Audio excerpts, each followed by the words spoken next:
Thank you for tuning in to the Tuesday Talk IU Athletics podcast. I'm joined by Athletic Communications Director Larry Dielman and Student Assistant Connor Kikowski. I am Andy Alvarez, the Sports Information Director here at Immaculata. This is our first episode of our podcast. It's dedicated to Immaculata Athletics and all things Mighty Max. Each show will talk about the past week in IU Athletics and preview the week ahead, and we'll feature a guest interview. Obviously, we were a couple weeks into the season here at Immaculata. We wanted to get the podcast started and kind of look back at what's been going on. First, we could start with our field hockey team, who is off to a solid start. I mean, last year our field hockey team had their first winning season since 1989 and went to the AEC championship game where they lost to Marywood. First championship game appearance since 1982 for the program. Obviously, they've graduated key pieces to that team. You know, the best goalie in the history of the program, Julie LeVace, solid players like Madeline Bonner and Della George. But, you know, a younger team and a new group. You have some leaders really stepping forward for the team, and they've gotten off to a 3-3 overall start. They won their season opener at FDU Florham 3-1. Alexis Andrada, who was the Rookie of the Year in the AEC last year and was our first guest interview for the podcast, coming up later in the show, scored 2 goals in that game. She's off to a great start so far this season with 6 goals. Senior leader and a captain, Abby Feckety, has scored a pair of goals, as has freshman Morgan Barnes. And Maria Freeman has also had a good start into the season for the Mighty Max. Morgan Barnes has 2 goals. Maria Freeman has a goal. Their goalies have been solid so far, and Mackenzie Schrack and Ellen Miller. They suffered a loss to number 15 ranked Bryn Mawr. They've fallen to Eastern and Delaware Valley that are solid MAC teams that have been pretty strong. But they've earned wins over Kings and Lancaster Bible, so they've kind of gotten a real good start to the season and, are competitive. So it's good to see Coach Kate Stopford's team with a lot of new young players take that step forward. So after field hockey, we have our women's soccer team who is right across the board right now at 1-1-1 in 2025. So far, they have played Alvernia, Cedar Crest, and Lebanon Valley, the latter two of which have been at Draper Walsh Stadium here at Immaculata. Alvernia, it was a tough battle with a 1-1 draw, and Gracie Rapisi scored the opening goal of the new season, and with a new coaching staff. Seamus O'Connor and is now the head coach of the Mighty Max women's soccer team, although he is no stranger to this area as he was the original men's coach here at Immaculata as well. So then we move on to the Cedar Crest game, which was on Saturday, September 6th. And that was an interesting game to say the least because the weather was not cooperating that day. There was 1 or 2 lightning delays we had. So game went a little longer than we expected, but the Mighty Max pulled out their first win of the season with a 3-0 shutout over the Cedar Crest Falcons. Addison Yackel had a 2-goal game that day to propel the Mighty Max. And Sam Terry also had 2 assists in that game. And for her efforts, she was nominated as the Defensive Player of the Week for the Atlantic East Conference. Brooke Kikowski, sister of our very own Connor Kikowski, scored her first goal of the season as well. To wrap it up against Lebanon Valley, unfortunately, a 2-0 loss to a team over in the MAC Freedom, but Emily Guthier with 16 saves against LVC, and she has made 2 appearances on the Atlantic East Weekly Honor Roll. So an overall good start for the Mighty Max women's soccer team. And as we'll allude to in a few moments, a couple of MAC Freedom and Commonwealth teams coming up on the schedule for them. Flipping over to men's soccer under new head coach Rob Dallas, kind of a tough start at 1-4, but they have shown promise in their first couple of matches. They started off the season with a tough loss to TCNJ. That was over Labor Day weekend under Rob Dallas and his top assistant, Andre Justin, who was one of Rob's players at Cabrini. Unfortunately, they closed. And then they went to Haverford that following Wednesday. Last week, starting with September 8th, they had 3 games in 5 days, a tough stretch for any team, but they were good enough to beat Notre Dame on Wednesday 2-1 to grab their first win of the Rob Dallas era. Carlos Garcia and Matthew Skipper had goals in that game. Jamison Kennedy picked up both dimes. So Jamison Kennedy really has fingerprints all over that game. Matteo Palillo and Luca Greppellini have been going back and forth as the starting goalkeepers. Matteo had 4 saves a few days ago. Luca Greppellini is a native of Newbury, England. So he comes to Immaculata from across the pond. Luca made the start against Goucher on September 12th. Unfortunately, a 1-0 loss, but an incredible 14 saves. And there were some that he really just he went all out. He was stopping rebound shots. He put everything on the line there. One just got past him on a ricochet, but an overall great job so far by men's soccer. And similar to the women's team, they will see some MAC Commonwealth and Freedom teams in the coming games. The women's volleyball team, under new head coach Mary Kirchner, has gotten it's off to a, kind of a tough start at 1-3, but you could really see there's a lot of new young players on the team, and they've been in every match so far. We had a good 5-set win over Del Val in their second match here at Alumni Hall. So far this season, Damani Myers, one of the freshmen, has 30 kills. Senior Mia Esposito has 28 kills, and Emma Hodgson, another senior, has 24 kills. Angelica Santini Balerin has 61 assists as the setter. Eliana Zetkowski has 7 total blocks. Monty Myers also has 7, and so does Mia Esposito. First year libero Adriana Ventura has 49 digs for the Mighty Macs. They had some tough challenges in the season so far. They've played some good teams. They do have a big match with Moravian coming up, and then a try match over the weekend as well. So looking to continue development and moving forward as they approach conference season ahead. All right, we're moving on to cross country now. This is my sport. Everyone knows that.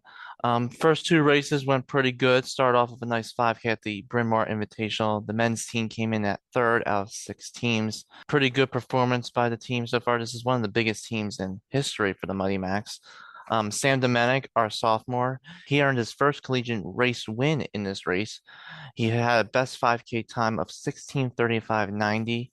Pretty okay course overall too. Nice flat, a little bit of a hills, but nothing can't handle. Domenic came in 1:16 faster than his original time from 1 year ago. Yours truly, Connor Kikowski, was the 20th overall. He had a personal best 5K time of 17:49.70. That's a 1:48 from the Bryn Mawr Invitational 1 year ago as well. Jimmy Lauer saw a big improvement, 36 overall, with a personal 5K time of 19:06. Jimmy's been training really hard during the preseason over the summer as well, and he's showing big improvements over the course of the season so far. His time was down 2:33 from this time last year. Brian Duffy also shown big improvement, 1:35 off his Bryn Mawr time from this time last year, and Kendall Budlow, 5:35 seconds from 2024. On to the second race this season. Not an easy course, a lot of gravel and dirt at the Philadelphia Cross Classic at Belmont Plateau in Philadelphia. This is one brings out a lot of good competition. Division II schools like Holy Family and Jefferson. Also seen some higher up D3 schools like St. Mary's College of Maryland. Sam Domenic again led the Mighty Macs with a 13th place finish, clocking in at 30:29.34. The last time he ran the 8K here, he set his personal record of 27:29.10 at the Division III Metro Region Cross Country Championships in November of 2024. Connor Kikowski was the second Mighty Mac to cross the finish line, finishing in the top 25. His time was 32:11.37. That was good for 24th place. I know for me personally, this was probably the best race I ran at this course. It is not an easy course. You always get early September, a lot of heat to deal with. Hills, you got Parachute Hill, Suicide Hill, and Bunker Hill. None of those are easy. Over to the women's cross country side. Bryn Mawr Invitational first race this season. They came in at 4th out of 6 teams. Aubrey Donahue continues her career off with a solid start, 2nd place overall, with a new IU program record for 5K at 19:58 even. She broke her own record of 20:15.60 at the Bryn Mawr Invitational in 2023. Jayla Gross finished 16th overall with a personal best 5K time of 22:04.90, which was 2 minutes and 6 seconds faster than her time in the Bryn Mawr Invitational in 2024. And Brianne Dymick finished 21st overall with a personal best 5K time of 22:37, which was exactly 1 minute faster than the time the Bryn Mawr Invitational this time last year. So a lot of improvements from a year before. That's what Coach David Smith's been echoing to us all season, and it's definitely showing out on the course. On to the Cross Classic for the women's team. Aubrey Donahue once again came in 2nd place with a time of 20:23.50. She was one of the 3 Division III student athletes that came in the top 10. The other 7 were from Division II. Jayla Gross placed 15th, clocking at 22:42.24. She was within breaking her personal record, which was 22:04.90, a time she just finished just last week at the Bryn Mawr Invitational. So right now, the Mighty Max cross country teams are in a little bit of a lull here. They'll be back in action on October 4th when they head to Cairn for that race. Coach will offer some good competition, but right now, focusing on the training and the mindset. So far, our teams have gotten off to a fairly competitive start in most sports. Some teams are really at the top of their peak, like the cross country teams had a real good run in their first games. And, some of our sports, we've had Aubrey Donahue has been, runner of the week for the conference. We've had Sam Terry was defensive player of the week for the conference. Alexis Andrada has been a player of the week in the conference. This week, being announced this afternoon from field hockey, Rachel Madden was a defensive player of the week for the conference. So Money Macs are getting represented in those areas. Obviously, Emily Guthier, Luca Greppolini have earned weekly honor roll spots, as has Abby Feckety from field hockey this week. So it's kind of been a good start for the Money Max teams. So it's good to see our athletes getting represented on those on that stage. Looking ahead into this week, obviously tomorrow night, women's soccer welcomes Eastern University at 7 o'clock at Draper Wall Stadium. That will be a challenging game, wouldn't you think, Larry? Yeah, I think anytime you face a MAC Commonwealth team, given that I used to work at one of them, they're always a tough battle to deal with. And women's soccer, they get to see Eastern and Widener this week. The Mighty Macs get a double dose of Widener this week in both women's soccer and field hockey. Widener, an always challenging team. So the women's team, they see Eastern and Widener. Field hockey continues their many home games for the season. They got Widener and Lebanon Valley on the docket. Lebanon Valley being this coming Saturday. Andy, what do you think about men's soccer and even volleyball? Volleyball's got a tough little stretch here. Yeah, looking at it, men's soccer, you have Albright, which should be a competitive game. I mean, Albright is a solid team, so that will be a challenge for them tomorrow, or Wednesday at 4 o'clock.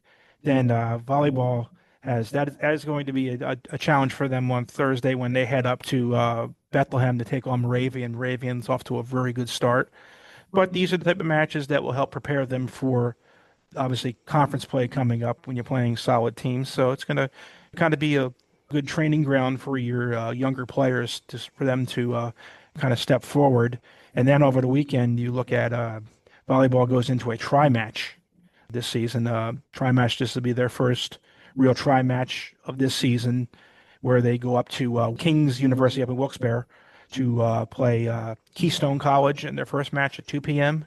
And then they come back at 4 p.m. to play the host, King's College. So those will be a couple of challenges. It looks like King's is off we looked at that earlier. They're like a 7-1 start. Yeah. So that should be a real challenge for them. And all our Money Mac teams are going to be on the road in different times in this season. And so we have a few home games mixed in as well on Saturday as well, kind of a doubleheader looking on this Saturday. So that should be exciting for us here at Immaculata with the B Plus Foundation will be there for the field hockey game with Lebanon Valley and the men's soccer game with Susquehanna as well. Yeah, just a lot of good games coming up. Like you said, with volleyball, Moravian, that'll be a tough one, but iron sharpens iron. So it's always a good practice as the season goes on.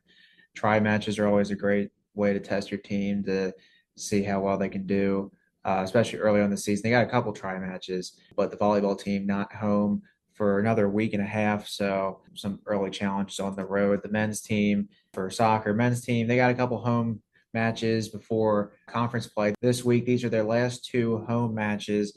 And then their next one after that will be straight into AEC play. So a couple more times with non-conference teams. And as I already said, women's soccer and field hockey facing any Commonwealth teams are always tough. So good amount of home games this week at DWS at Draper Walsh, for those of you that are unfamiliar with it. So a lot of good games, and hopefully the Mighty Macs can pick up some wins. Also, starting play this weekend will be our Immaculata men's and women's tennis team.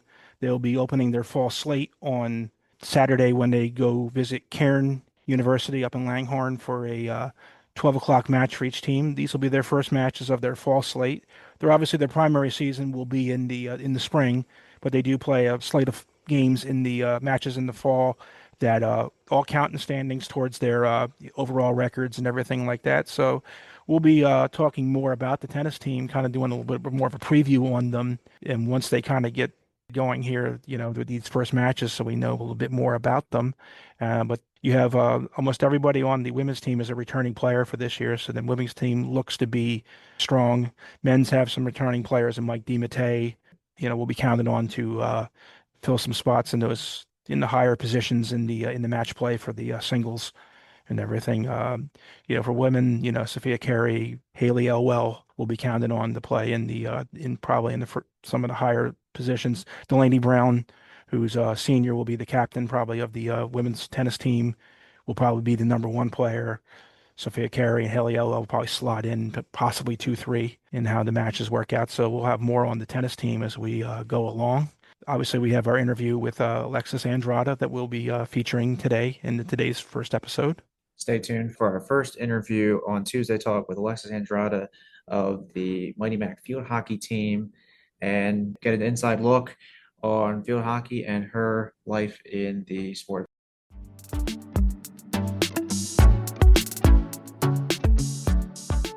Welcome back to the Tuesday Talk Immaculata podcast. We are joined by our guest, Alexis Andrada of the field hockey team. Alexis was the 2024 Atlantic East Conference Rookie of the Year, and she set a IU program record for freshman scoring for goals with 10 and assists with 21 points last year, and was a part of the team that went to the championship game. So welcome, Alexis, and welcome to the show. Thank you. Obviously, you guys had a really big season last year, and being your first year on the team, that must have been something pretty special for you to be able to step right in, make an immediate contribution to be on a team that has started so well. Yes, it was. Obviously, the few games into the season now, you have so many new players on the team this year. How did it feel kind of go out and get started with a solid 3-1 win in your season opener at FDU Florham?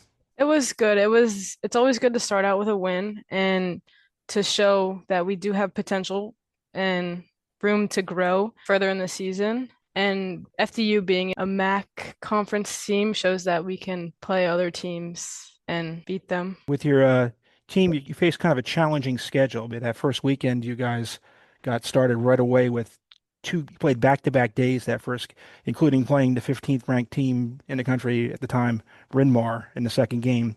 How did your team prepare for the challenging first two games of the season? We had a lot of focus at practice and going into the game knowing that Bryn Mawr was ranked was a mindset we all had to prepare for, but I feel like we handled it very well, and it's good to play such a good team in the beginning of the season just to see how our skills match up with other teams.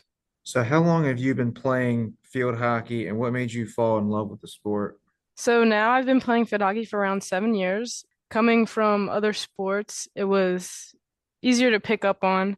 I fell in love with the competitiveness and just having a goal to be stronger and continue winning at the collegiate level. So what about Immaculata made you think this is where I want to go to school and continue your athletic career? Immaculata being a smaller school, it was kind of an easier choice to come here. I'm also playing softball here, so I got to play two sports that I love at the next level. And the team chemistry is just something that stood out to me.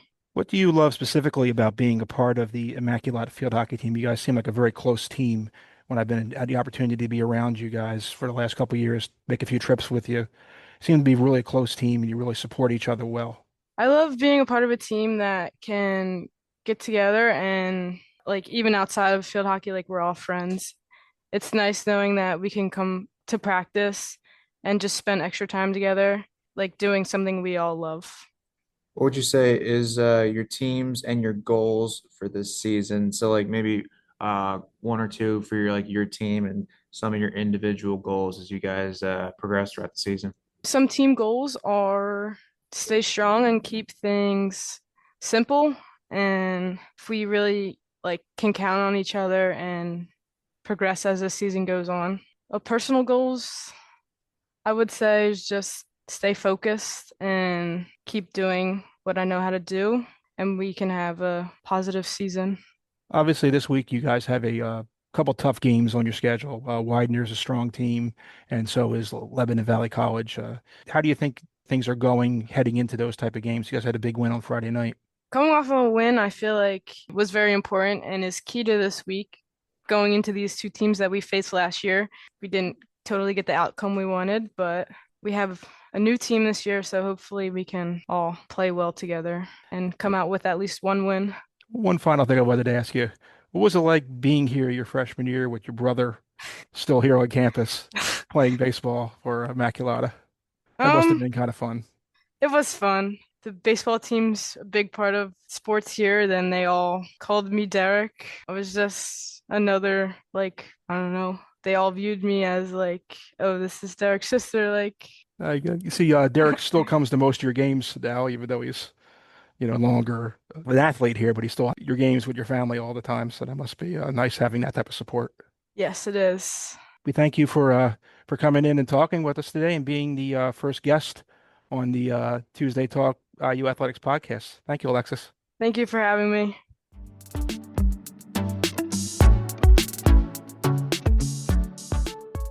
Well, that will about wrap it up for our first episode of the Tuesday Talk IU Athletics podcast. I want to thank obviously Alexis Andrada for coming in, being a great first interview for us. Thank you, the Connor over there, for being here with us and being a part and lining up our interview for us today.